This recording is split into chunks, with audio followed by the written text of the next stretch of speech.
오늘날 많은 그리스도인들이 복음을 죄사함과 천국에 관한 것만으로 생각할 뿐 현재의 삶에서 누릴 수 있는 성화의 과정과 궁극적인 영화에 대해서는 거의 생각하지 않습니다. 어떤 사람들은 예수 그리스도를 통해 단지 하나님께 나아갈 수 있게 되었다는 것 자체만을 복음의 전부이냐 말합니다. 결코 그렇지 않습니다. 바울은 그러므로 우리가 믿음으로 의롭다 하심을 받았으니라고 말씀합니다.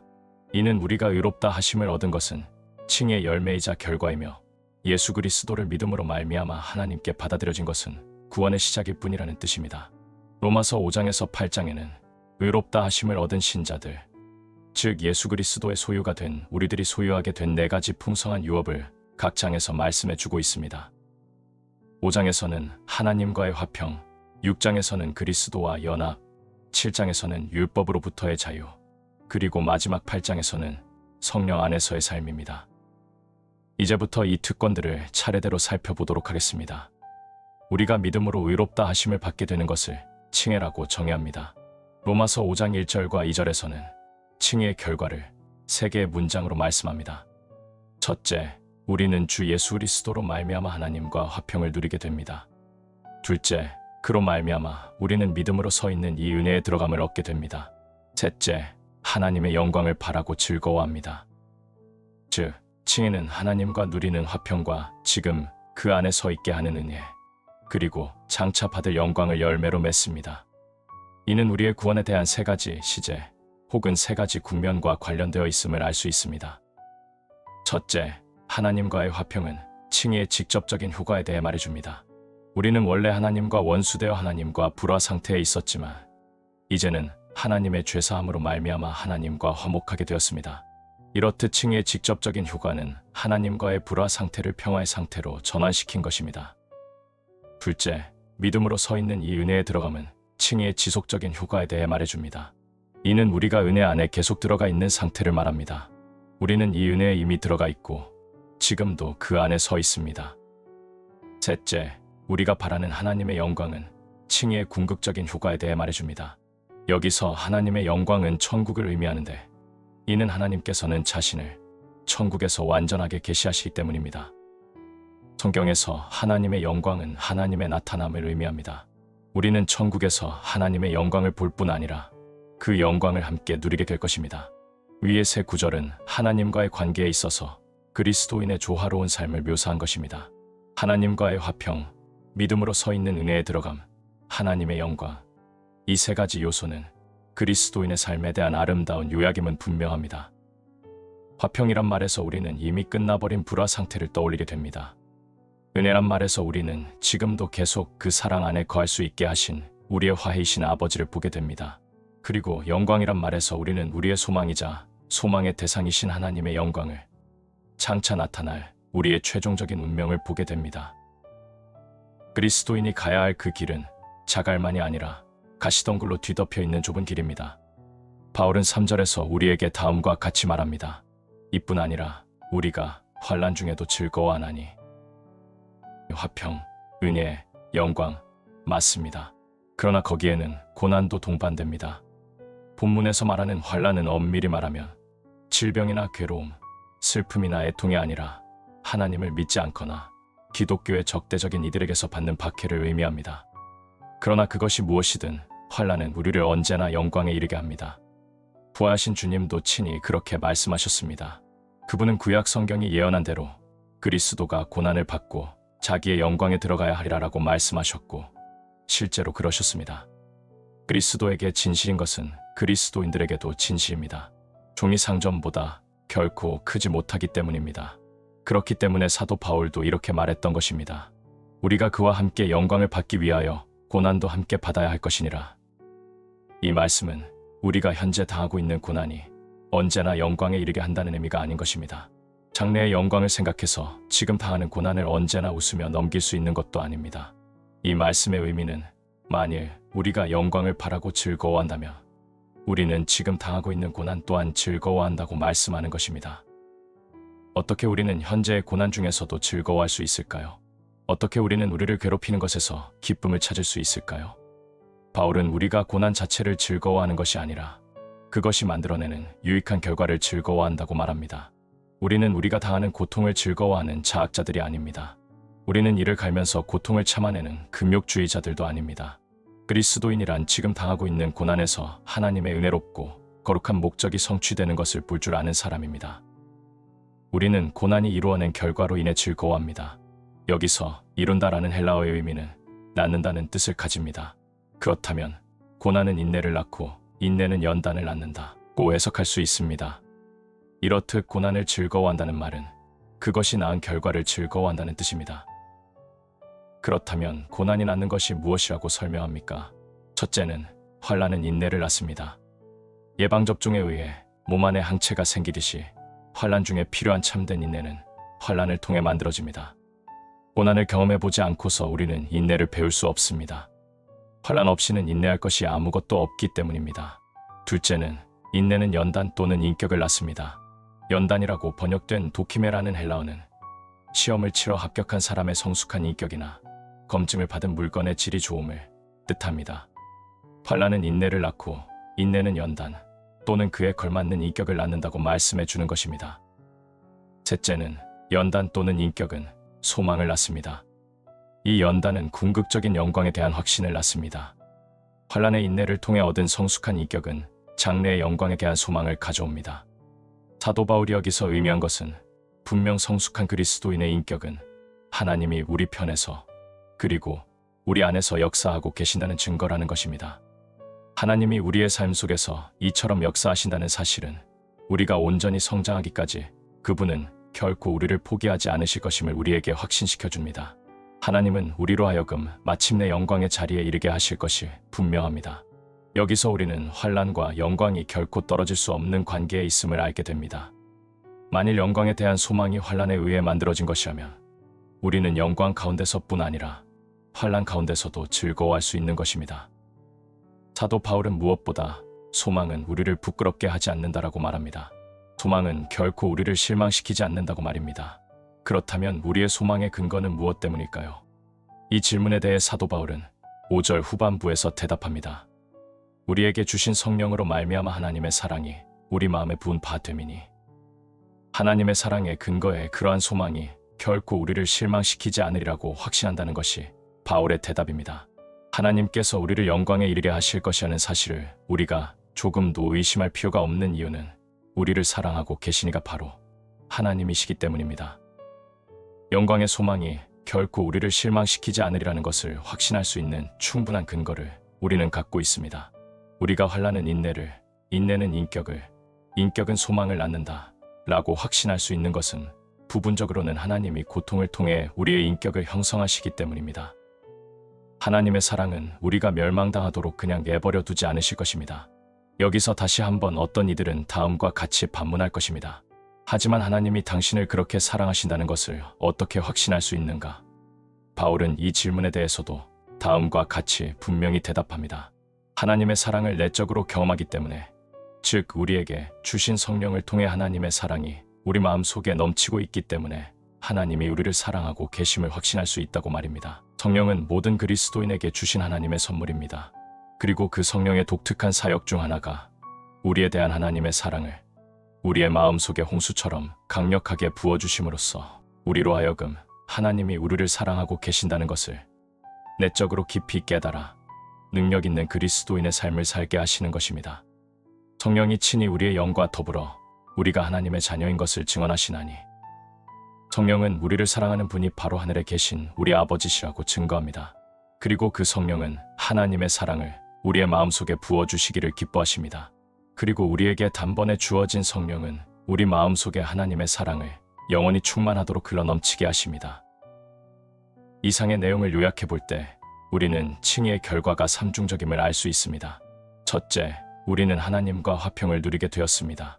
둘째, 우리는 지금 은혜 안에 거하게 되었습니다. 셋째, 우리는 하나님의 영광에 대한 소망을 갖게 되었습니다. 이러한 소망은 하나님이 환난을 통과시킴으로써 우리 안에 이루시는 인격에 의해 만들어지지만 무엇보다 성령이 우리 마음속에 부어주시는 하나님의 사랑으로 확실해집니다.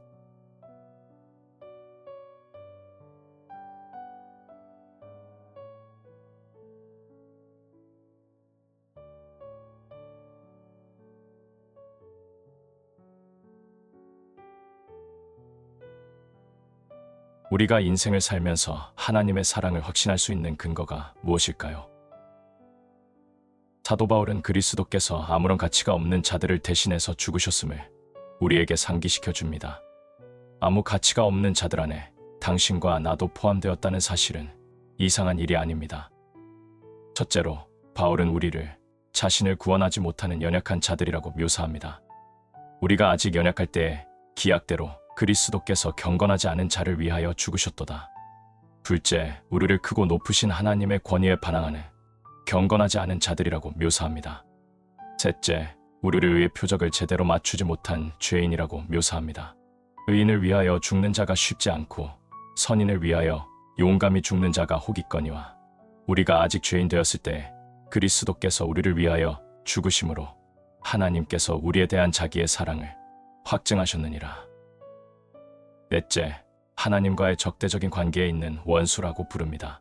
그러면 이제 우리가 그의 피로 말미암아 의롭다 하심을 받았으니 더욱 그로 말미암아 진노하심에서 구원을 받을 것이니 곧 우리가 원수 되었을 때에 그의 아들의 죽으심으로 말미암아 하나님과 화목하게 되었은즉 화목하게 된 자로서는 더욱 그의 살아나심으로 말미암아 구원을 받을 것이니라. 죄에 빠진 인간에 대한 이 얼마나 두렵고 가공할 만한 묘사입니까? 우리는 실패한 자요, 반역자요, 원수들이며 우리 자신을 구원하는데 아무런 힘이 없는 무능한 자들입니다. 그런데 그리스도께서 바로 그러한 자들을 위해 죽으셨다고 말씀합니다. 의인, 즉 고결하긴 하지만 매력적이지 않은 사람과 선인, 즉 따뜻한 마음을 가진 매력적인 사람이라도 대신에 죽는 자는 거의 없는데 하나님은 우리가 아직 죄인이었을 때 우리를 위해 그리스도를 십자가에서 죽이심으로 우리에 대한 자신의 사랑을 확증하셨습니다. 곧 그리스도는 마음이 깨끗한 사람이나 사람들로부터 존경을 받는 선한 사람들을 위해서가 아니라 매력이 없을 뿐 아니라 아무런 가치가 없는 죄인들을 대신해서도 죽으셨던 것입니다. 하나님으로부터 의롭다 하심을 받았기 때문에 우리는 하나님의 정죄로부터 해방된 것입니다. 그러나 장차 심판날에 있을 그분의 진노로부터도 구원을 받을 수 있겠습니까? 바울은 그렇다라고 대답합니다. 곧 우리가 원수 되었을 때에 그의 아들의 죽으심으로 말미암아 하나님과 화목하게 되었은즉 화목하게 된 자로서는 더욱 그의 살아나심으로 말미암아 구원을 받을 것이니라. 이 말씀은 우리가 완전하고 궁극적인 구원을 얻게 될 것이라는 강력한 논증인 것입니다. 즉, 여기에는 우리는 구원의 과정에서 결코 떨어지지 않을 것이며 끝까지 보존되어 영화롭게 될 것이라는 강력한 전제가 깔려 있는 것입니다. 이러한 전제는 단순히 낭만적이고 낙관주의적인 생각이 아니라 확고한 논리에 근거한 것입니다. 그 논리란 이런 것입니다. 우리가 원수 되었을 때 하나님이 자신의 아들을 우리를 위해 죽음에 내어주셔서 우리와 화해하셨다면 하물며 하나님의 친구가 된 우리를 그의 아들의 살으심에 근거해 그의 진노하심으로부터 더욱 구원하지 않겠느냐는 것입니다. 하나님께서 자신의 원수들을 위해 비싼 대가를 치르셨다면 전에 원수였다가 지금은 친구된 자들을 위해 그보다 더 비싼 대가를 치르지 못할 이유가 어디에 있겠습니까? 그런데 더 놀라운 사실은 그리스도인의 삶이 이 정도에 그치지 않는다는 것입니다. 기독교의 복음은 그저 의롭다 하심을 받았다는 사실을 회고하고 영화롭게 될 것을 바라보는 정도가 아닙니다. 그리스도인은 과거에 이미 이루어졌던 구원과 앞으로 그 구원이 어떻게 될 것인지에만 골몰하는 그런 존재가 아닙니다. 그리스도인은 여기에 그치지 않고 지금 여기에서 구원의 삶을 누리는 존재입니다. 그는 이러한 사실을 분명하게 말합니다. 그뿐 아니라 이제 우리로 화목하게 하신 우리 주 예수 그리스도로 말미암아 하나님 안에서 또한 즐거워하느니라. 우리는 소망 가운데 즐거워합니다. 우리는 환난 가운데서도 즐거워합니다. 그러나 무엇보다 우리는 그리스도로 말미암아 하나님, 그분 안에서 즐거워합니다. 우리가 죄인이었음에도 불구하고 그리스도께서 우리를 위하여 죽으심으로 우리에 대한 하나님의 사랑을 확증하셨다고 선언합니다. 우리가 그리스도인들은 결국 천국에 가게 될 것이며 궁극적인 구원을 받게 될 것이라고 확신할 수 있는 것은 우리의 독단적이거나 거만한 믿음 때문이 아니라 하나님의 변함없는 사랑, 곧 우리를 결코 저버리지 않으실 그분의 사랑 때문입니다. 하나님께서는 우리가 그 사랑을 확신할 수 있도록 두 가지 근거, 즉 객관적인 근거와 주관적인 근거를 주셨습니다. 먼저 하나님께서는 그분의 사랑을 신뢰할 수 있는 객관적인 근거로서 역사를 주셨습니다. 그 역사란 바로 십자가 위에서 이루신 그 아들의 죽으심을 말합니다. 이를 새 영어 성경은 다음과 같이 번역했습니다. 우리가 아직 죄인이었을 때 그리스도께서 우리를 위해 죽으셨으니 이것은 우리를 사랑하신다는 하나님 자신의 증거입니다. 다음으로 하나님께서는 우리에게 그분의 사랑을 신뢰할 수 있는 주관적 근거로 체험을 주셨습니다. 체험, 이것은 그분의 영이 우리 마음속에서 지금 이뤄 가시는 과정을 뜻합니다. 그분이 자신의 사랑을 우리의 마음속에 부으셨고 이런 사실에 대한 인식 또한 성령이 우리 마음속에 넘쳐나게 하셨기 때문에 가능하게 된 것입니다. 당신은 혹시 아직도 여전히 자신의 구원에 대해 의심하고 있지는 않습니까? 혹은 의롭다 하심을 받기는 했지만 과연 궁극적인 구원에 이를 수 있을지 확신하지 못하고 있지는 않습니까? 믿으십시오. 우리가 아직 원수와 죄인이었을 때 하나님께서 자신의 아들을 우리를 위해 죽으시도록 내어주심으로써 우리를 향한 자신의 사랑을 확증하신 것, 이 사실을 믿으시고 확신 가운데 거하시기 바랍니다. 인간의 역사는 죄의 침투와 사망의 침투, 그리고 인류의 사망이라는 세 단계의 역사이며 모든 인류의 사망은 한 사람의 원죄 때문이라고 성경은 알려주십니다. 그러므로 한 사람으로 말미암아 죄가 세상에 들어오고 죄로 말미암아 사망이 들어왔나니 이와 같이 모든 사람이 죄를 지었으므로 사망이 모든 사람에게 이르렀느니라. 오늘날 우리가 죽는다는 사실은 우리가 아담 안에서 범죄했다는 사실을 증명하는 것입니다. 그 결과로 인해 사망이 우리를 다스리게 되었습니다. 사망이 우리 위에서 왕 노릇하게 되었고 우리는 그 전제군 주적인 폭군 아래에서 노예로 종노릇하고 있었습니다. 우리는 사망의 왕국에서 다른 왕국으로 소속을 바꾸지 않았기 때문에 사망의 종과 노예로 있었습니다. 우리는 사망의 법 아래에서 벗어나지 못한 것입니다. 그러나 이제 우리는 사망에서 벗어나 하나님의 모든 대적들을 다스릴 수 있게 되었습니다. 그동안 종노릇하던 것을 그치고 그리스도의 왕권을 함께 누리는 왕이 되었기 때문입니다.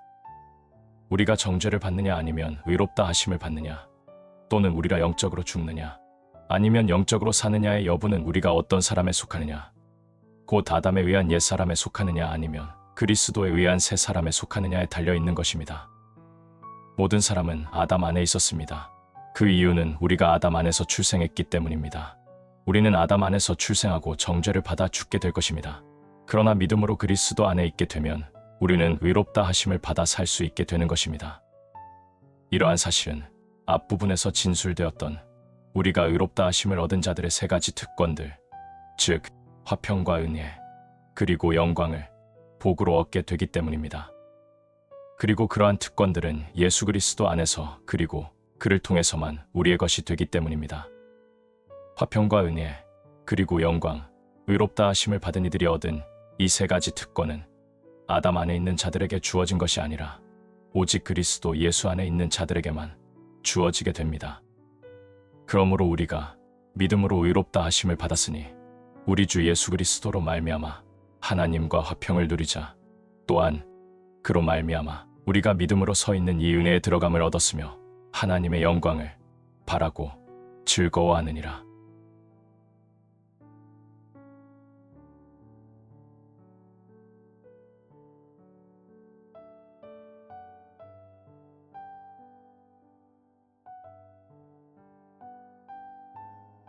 예수님의 죽으심과 내 죄의 죽음은 어떤 연관성이 있는 것일까요? 예수 그리스도의 죽으심과 부활은 우리 자신이 함께 당해야 할 사건입니다. 모든 그리스도인들은 그리스도의 죽으심과 부활 가운데서 그리스도와 연합합니다. 우리가 그리스도와 함께 죽고 그와 함께 부활했다면 우리가 계속해서 죄 가운데 사는 것은 생각조차 할 수 없는 일인 것입니다. 그리스도인의 현재의 위치는 그리스도와 연합되어 있으면서 하나님의 종입니다. 사도 바울은 죄가 더한 곳에 은혜가 더욱 넘쳤나니 라고 말합니다. 하나님의 자녀들을 향하여 하나님께서 기대하시는 바는 그분의 은혜로운 통치가 완전히 실현되는 것이었습니다. 하나님의 뜻은 구약시대에 죄가 모세의 율법으로 말미암아 왕노릇하였듯이 신약시대에는 은혜가 그리스도의 의로 말미암아 왕노릇하고 영생에 이르려 하는 것이었습니다. 바울의 질문은 바로 이런 생각을 배경으로 한 것입니다. 전에 죄에 더하게 했던 사건이 이제는 은혜를 더하게 하는 결과를 가져왔다는 사실은 우리에게 그 사건이 지금도 여전히 해당되느냐 하는 의문을 불러일으킵니다. 즉, 다음과 같은 질문을 하게 합니다. 나는 하나님의 은혜로 아무런 대가 없이 의롭다 하심을 얻었다. 비록 내가 다시 죄를 범한다 하더라도 나는 다시 은혜로 용서를 받을 것이다. 그리고 죄를 지을수록 은혜는 자연히 죄를 용서하게 될 것이다. 그러니 은혜가 계속 넘치도록 계속 죄 가운데 거해도 되지 않겠는가? 지금 바울은 은혜로 인하여 믿음으로 의롭다 하심을 얻게 된다는 기독교 복음에 대해 당대 사람들이 제기했던 반론 중 하나를 재진술하고 있는 것입니다. 그들은 아무런 대가 없이 구원을 받는다는 은혜의 교리는 도덕률 폐기론이나 율법 무용론에 봉착하게며 우리의 도덕적 책임감을 약화시킬 뿐 아니라 죄를 더욱 조장하게 만든다고 주장합니다. 이처럼 바울 당시에 이런 이유들로 바울이 전한 복음을 반대했던 이들이 있었습니다. 그러나 이와 같은 무지한 주장들은 오늘날도 여전히 반복되고 있습니다. 만일 하나님이 우리를 받아주시는 것이 우리의 공로와 아무런 관계없이 전적으로 하나님의 자유로운 은혜에 의존해 있다면 우리는 마음대로 살아도 되는가? 하나님이 경건하지 않은 자들을 의롭다고 하신다면 경건하게 살지 않는다고 해서 문제될 게 전혀 없지 않겠는가? 나아가 그들은 은혜에 의한 칭의 교리는 죄를 더욱 조장한다고 말하기도 합니다. 이런 주장에 찬성하는 사람들이 분명히 있습니다. 그러나 신약 성경의 유다서는 그러한 자들을 우리 하나님의 은혜를 도리어 세교거리로 바꾸고 홀로 하나이신 주제, 곧 우리 주 예수 그리스도를 부인하는 자들이라고 불렀습니다. 이러한 주장에 대해 바울은 강한 어조로 다음과 같이 말합니다. 우리가 은혜를 더하게 하려고 죄에 거하겠느냐? 그럴 수 없느니라. 바울이 부인했던 것은 비평가들이 제기했던 칭의 교리 자체가 아니라 그 교리로부터 부당하게 끌어낸 추론이었음을 우리는 주목해야 합니다. 바울은 우리의 공로가 아니라 하나님의 주권적인 은혜로 구원을 받는다는 자신의 복음을 부정하거나 철회하거나 혹은 수정할 의사가 전혀 없습니다. 구원은 대가나 공로 없이 주어지는 선물입니다. 이 말을 어떤 사람들은 거부할 수도 있고 또 실제로 거부했음에도 불구하고 바울이 이 구원의 특권을 결코 철회하지 않았다는 사실은 바로 이것이 복음, 즉 참으로 좋은 소식임을 반증해 주는 것입니다. 바울은 자신의 주장에 반대하는 이들에 대해 다음과 같이 부정적인 대답을 강력하게 제시합니다. 죄에 대해 죽은 우리가 어찌 그 가운데 더 살리요? 바꿔 말하면 그리스도인의 삶은 죄에 대한 죽음으로 시작된다는 말인 것입니다. 우리는 죄에 대해 죽는다가 아니라 우리는 죄에 대해 이미 죽은 자입니다. 그러므로 우리에게 죄 가운데 머물러 있을 자유가 있는지 묻는 것은 어리석은 치입니다. 이미 죽은 것에 어떻게 계속 머물러 있을 수 있겠습니까? 이 단어의 헬라어 원어에서는 그 시제를 과거와 미래로 분명히 구분해 줍니다. 우리는 과거의 죄에 대해 이미 죽었다. 그러니 우리가 어떻게 더 이상 미래의 그 가운데 살 수 있겠는가? 여기서 사도 바울이 강조하고 있는 것은 범죄에 대한 불가능성이 아니라 범죄에 대한 도의적인 부당함입니다. 우리는 이미 죽은 것 가운데서 더 이상 살 수 없습니다. 그리스도인은 그저 의롭다 하심을 받은 사람이 아닙니다.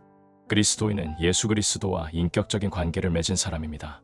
칭의를 우리의 생활과 아무런 상관이 없이 이루어지는 그저 법적인 선언으로 이해하는 것은 결코 칭의를 바르게 이해한 것이라 할 수 없습니다. 우리는 그리스도 안에서 의롭다 하심을 얻었습니다. 그리스도와 연합 없이 그리스도로 말미암는 칭의는 불가능합니다. 그리스도로 말미암은 칭의란 그리스도와의 연합을 의미하는 것입니다. 그리고 세례란 그리스도와의 연합에 대한 외적인 표시입니다.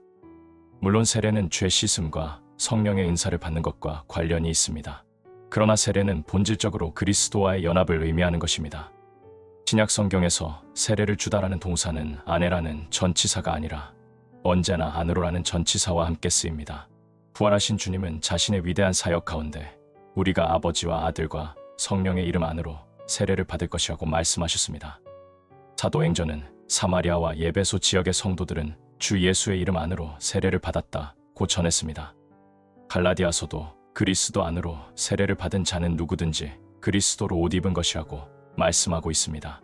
신약 성경에서 세례는 언제나 역동적인 성례요, 의식을 의미하는데 단순히 하나님이 우리의 죄를 씻어 주신다거나 우리에게 성령을 주신다는 의미가 아니라 순전히 은혜로 말미암아 하나님이 우리로 하여금 예수 그리스도 안으로 들어가게 하심을 상징하는 것입니다. 그리스도와의 연합은 세례를 통해 그 의미가 분명해집니다. 이것이 그리스도인의 삶의 근본입니다. 무릇 그리스도 예수와 합하여 세례를 받은 우리는 그의 죽으심과 합하여 세례를 받은 줄을 알지 못하느뇨. 물론 세례의 외적 의식 자체가 그리스도와 우리와의 연합을 보증하는 것은 아닙니다. 바울이 제기한 그리스도인이 된다는 것은 그리스도와 인격적이며 생명에 있어 동일시되는 것이고 이러한 그분과의 연합은 세례를 통해 극적으로 확증된다는 것입니다. 그리스도와 연합한 세례는 그의 죽으심과 부활과 연합하는 세례입니다. 무릇 그리스도 예수와 합하여 세례를 받은 우리는 그의 죽으심과 합하여 세례를 받은 줄 알지 못하느뇨. 그러므로 우리가 그의 죽으심과 합하여 세례를 받음으로 그와 함께 장사되었나니 이는 아버지의 영광으로 말미암아 그리스도를 죽은 자 가운데서 살리심과 같이 우리로 또 새 생명 가운데서 행하게 하려 함이니라. 만일 우리가 그의 죽으심을 본받아 연합한 자가 되었으면 또한 그의 부활을 본받아 연합한 자가 되리라. 사도 바울의 말은 그리스도와 연합하는 세례는 그분의 죽으심과 부활과 연합하는 세례라는 뜻입니다. 이 구절은 분명 세례의 상징적인 의미를 언급하는 것입니다. 세례를 받는 사람이 물속에 푹 잠겼다가 다시 나오는 것이 맞는 것인지 아니면 신체의 일부분만 물에 담궈야 하는지 여부가 중요한 것이 아닙니다. 세례는 장례를 치르고 다시 살아난다는 의미입니다. 이것이 바로 그분의 죽으심, 곧 장사 지낸 바 되었다가 새 생명으로 부활하는 것을 극적으로 표현한 세례의 의미인 것입니다. 세례는 일종의 장례식입니다. 또한 그것은 무덤으로부터의 부활입니다. 그리스도인은 내적으로는 믿음으로, 외적으로는 세례로 그리스도의 죽으심과 부활에 연합합니다.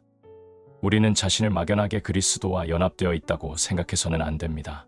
우리는 보다 특별한 의미에서 그리스도와 연합되어 있음을 믿어야 합니다. 우리와 동일시되었고 하나가 된 유일하신 예수 그리스도는 죽으셨다가 다시 살아나신 분이십니다. 이처럼 우리는 좋든 싫든 그분의 죽으심과 부활하심을 통해 실제로 그리스도와 연합되어 있는 것입니다. 우리가 죄에 대하여 죽었다는 말은 무슨 의미입니까? 우리의 옛 본성이 죄에 대해 둔감해진다는 의미에서 우리가 죄에 대해 죽은 것일까요? 아니면 세례를 받은 모든 신자가 내적으로 죄에 반응하지 않게 된다는 뜻일까요? 죄가 우리 내부에서 아무런 활동을 하지 않는다는 주장이 아닙니다. 우리의 타락하고 부패한 본성은 세례를 받은 이후에도 여전히 살아있다고 성경은 말하고 있습니다. 우리는 정욕을 따라 살지 말라는 명령뿐 아니라 죄를 억제하고 통제하라는 명령을 받습니다. 죄에 대해 이미 죽었다면 그러한 명령이 왜 필요하겠습니까? 성경에서 죽음은 보통 육체적인 면보다는 도덕적이고 율법적인 측면에서 묘사되었습니다.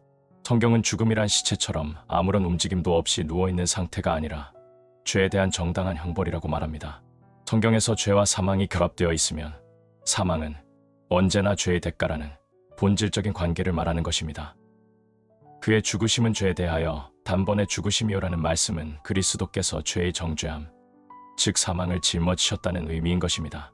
그분은 아무런 죄 없이 거룩한 인격으로 죄의 요구를 충족시키셨고 그 대가를 지불하셨으며 그에 상응하는 형벌을 단번에 치우셨습니다. 그 결과 죄는 더 이상 그분에게 무엇을 주장하거나 요구할 수 없게 되었습니다. 그렇게 그분은 그의 대속이 충분함을 보이시기 위해 부활하셨고 지금도 영원히 하나님께 대해 살아계십니다.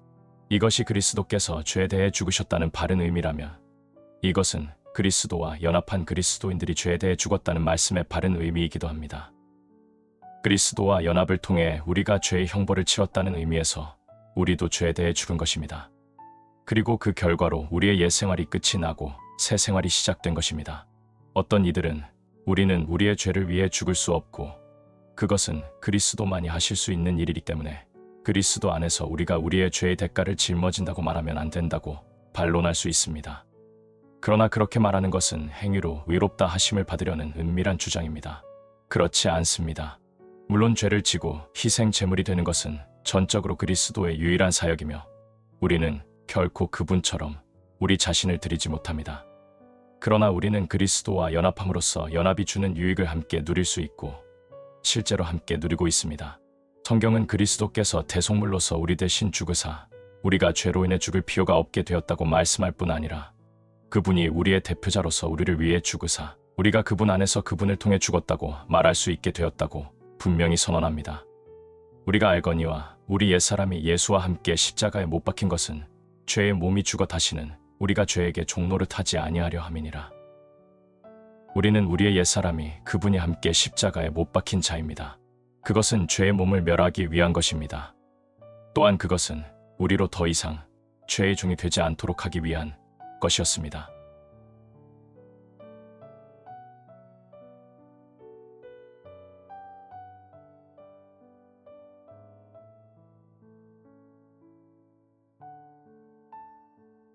사단의 교활한 유혹을 어떻게 단호하게 거부할 수 있을까요? 죄로부터 벗어나 의롭다함을 얻을 수 있는 유일한 방법은 죄의 대가를 치르는 것입니다.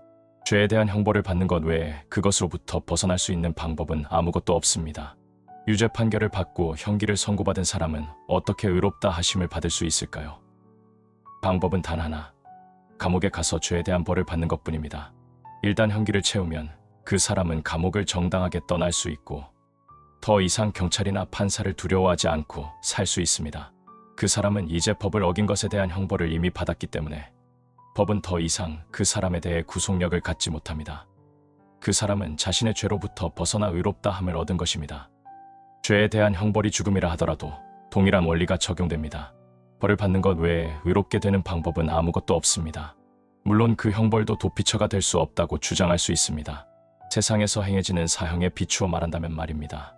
형법으로 인정한 사형제도에 의해 살인자가 일단 사형되면 이 땅에서의 그 사람의 생명은 끝나는 것이기 때문에 사형을 언도받은 사람은 형기를 마쳐도 의로운 상태로 다시 살 수는 없는 것입니다.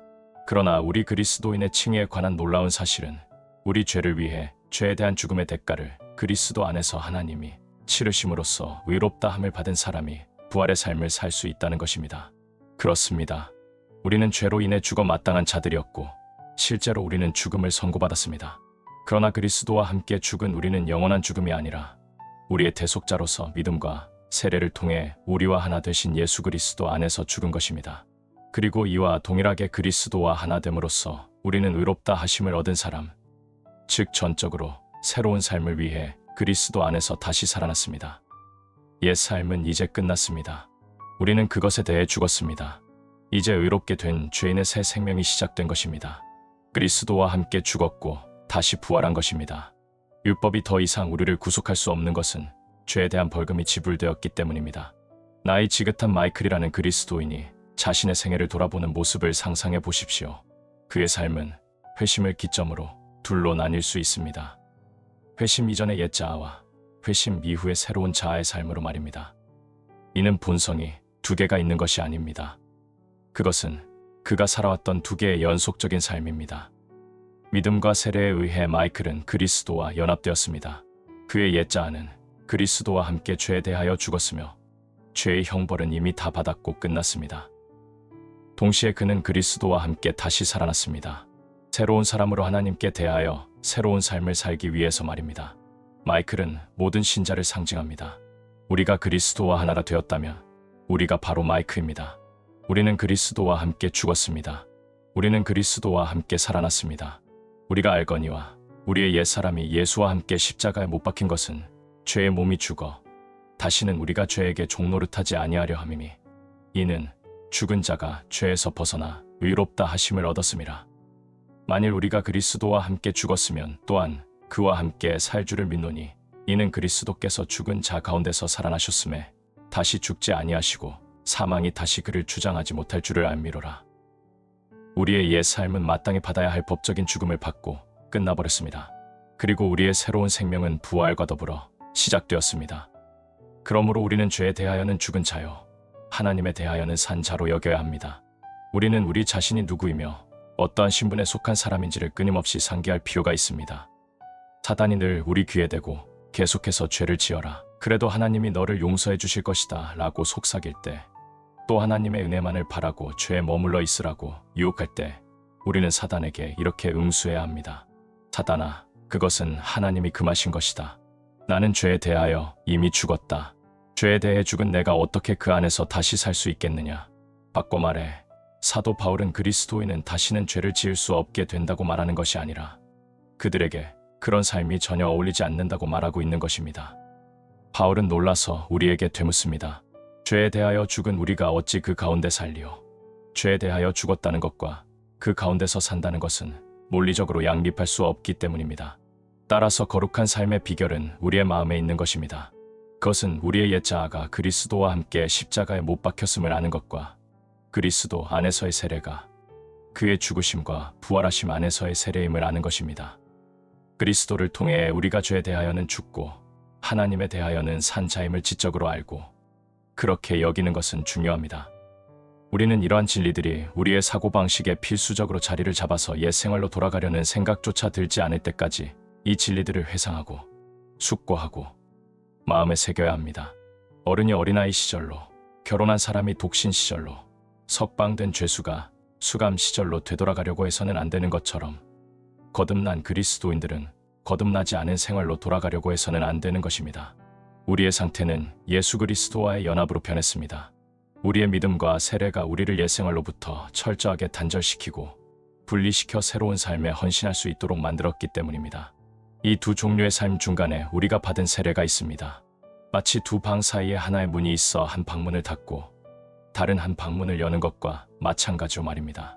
우리는 이미 죽었으며 또한 다시 살아난 것입니다. 오직 너희 자신을 죽은 자 가운데서 다시 산 자같이 하나님께 드리라. 이 말씀은 오직 하나님만이 너를 다스리는 왕이 되게 하고 하나님의 목적을 위해 너 자신을 사용하라는 말씀입니다. 그렇다면 왜 그래야만 할까요?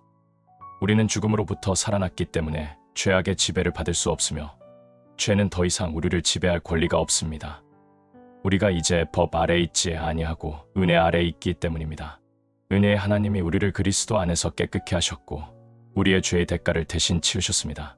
우리에 대한 율법의 요구를 충족시키신 것입니다. 우리는 율법의 압제에서 해방되었습니다.